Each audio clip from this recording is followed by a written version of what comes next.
জয় গুরু। খামখেয়ালি প্রাণ চ্যানেলে আপনাদের স্বাগত। আজ আমরা পড়ব শ্রী শ্রী নিগমানন্দের জীবনী ও বাণী গ্রন্থ থেকে কিছু অংশ। জয় গুরু। ভারতে অনেক সম্প্রদায়ের ধর্ম সম্প্রদায় দেখা যায়। অঘরপন্থী বলে এক জাতীয় সাধু আছে। তারা কাঁচা মাংস এমনকি মরা মানুষ পর্যন্ত খেয়ে ফেলে। বিভূতি মেখে শ্মশানে মশানে ঘুরে বেড়ায়। আরেক দল বাবাজি দেখা যায়, তারা নিজের মলমূত্র খায়, অপরেরও মলমূত্র খায়, এমনকি কপ থুতু পর্যন্ত নিয়ে খেয়ে থাকেন। তাদের মেয়ে নিয়ে সাধনা, রাধাভাবের সাধনায় তাদের লক্ষ্য। ওই সাধনার নাম বাউল সাধনা। আমি যখন ঢাকায় ছিলাম তখন একবার আমার এক শিষ্য ওই সম্প্রদায়ের সাধন ভোজন দেখাবার জন্য আমায় নিয়ে গিয়েছিল। আমি আর সে দুজনে তাদের ভজন ঘরে গেলাম। তথায় বেশ গান বাজনা হচ্ছে। মাঝে এক বেদির ওপর এক পুরুষকে বসিয়ে কতকগুলি যুবতী মেয়ে তার অঙ্গমর্দন করছিল। আমায় দেখে তারা আমায় বেদির ওপর বসাতে চাইলে। মেয়েরা অনুরোধ করলে। আমি বললাম, বাবা, তোমাদের কাজ তোমরাই করো, আমায় অনুরোধ করো না।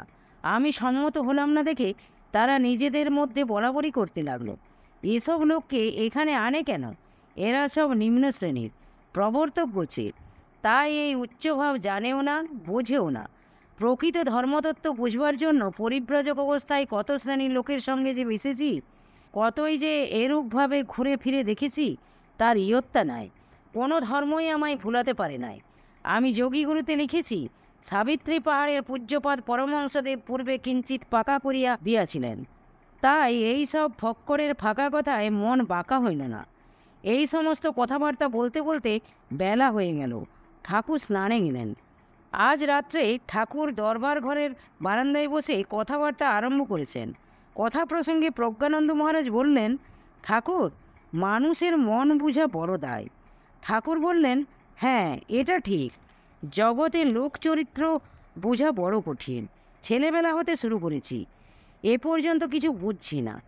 এক ঠেলায় 3 বছরে ব্রহ্মজ্ঞান লাভ করলাম, কিন্তু এই 30 বছরেও লোকচরিত্র বুঝলাম না। জীবনে কত জায়গায় ঠেকেছি, তবুও বুঝতে পারলাম না।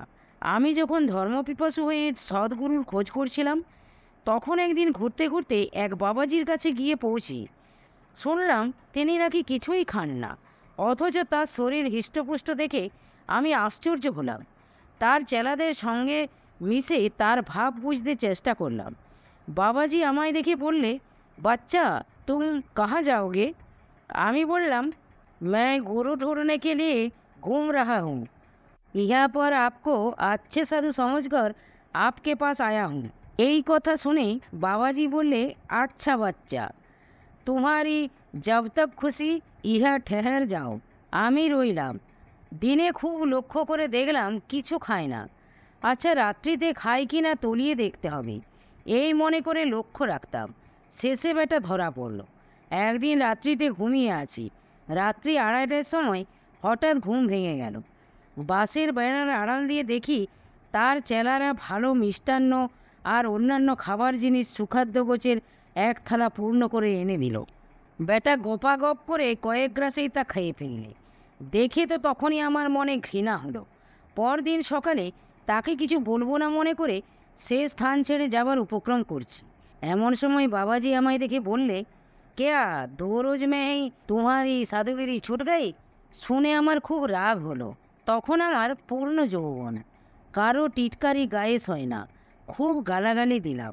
বললাম, ভণ্ড জুয়াচোর তুই, তোর কাছে থাকবো? তুই বেটা যেমন চোর, তোর চেলাগুলো তেমনি পাকা চোর। ও শালারা চোর না হলে তোর মতো ভণ্ডের কাছে পড়ে থাকবে কেন? এমনি করে খুব গালাগালি করে সেখান থেকে চলে এলাম। এরূপ কত ভণ্ডের সাথে যে পড়েছি, শেষকালে সাবিত্রী পাহাড়ে গিয়ে আমার মনোবাসনা সিদ্ধ হয়। লোকচরিত্র বুঝা কি সহজ বাবা? কথাবার্তায় অনেক রাত্রি হয়ে গেল। ঠাকুর উঠে গেলেন। 13ই অগ্রহায়ণ, বৃহস্পতিবার, 1341। বেলা 9:30টার সময় ঠাকুর আসন বারান্দায় এসে বসলেন। 9:30 থেকে 10:30 পর্যন্ত তার ঠাকুরের প্রসঙ্গ চলল।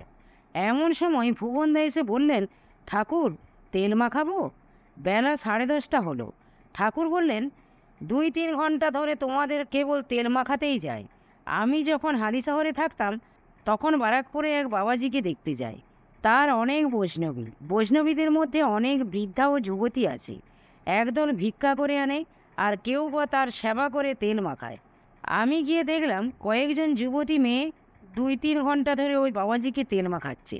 স্নান করে না, বহুদিন ধরে স্নান না করায় গায়ে বিশ্রী গন্ধ হয়েছে।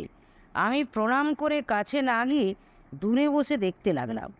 আমায় হাতছানি দিয়ে কাছে ডাকলো। আমি প্রণাম জানিয়ে সেখানে যেতে অনিচ্ছা জানালাম। অন্য কোনো কথা বলল না, কিন্তু দেখলাম মেয়েদের কোনো একটু ত্রুটি দেখলেই ভীষণ প্রহার করে, কুৎসিত ভাষায় গালাগালি দেয়। লোকে এসব দেখে তার কুৎসা করে। আমি কিন্তু তাকে ঘৃণা করি নাই, কারণ কার মধ্যে কি আছে কে জানে। গৃহস্থেরা অনেকে একজন মেয়েকে বশ করতে পারে না, আর সে বাবাজি হয়ে এতগুলো যুবতী আর বৃদ্ধা মেয়েকে বশ করে রেখেছে। তার উপর আবার মারছে, গাল দিচ্ছে, তবু তাকে ছাড়ে নাই। তাহলে জানতে হবে তার মধ্যে ওরা এমন একটা কিছু দেখেছে যার জন্যে তাকে ত্যাগ করে না।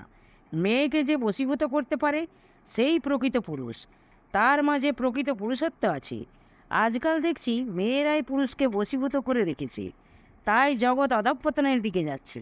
প্রকৃত পুরুষত্ব না এলে আর ফিরবে না। এরপর ঠাকুর স্নানে গেলেন। আজ ঠাকুর রাত্রে দরবার ঘরের বারান্দায় বসে নিজের প্রসঙ্গ আরম্ভ করলেন।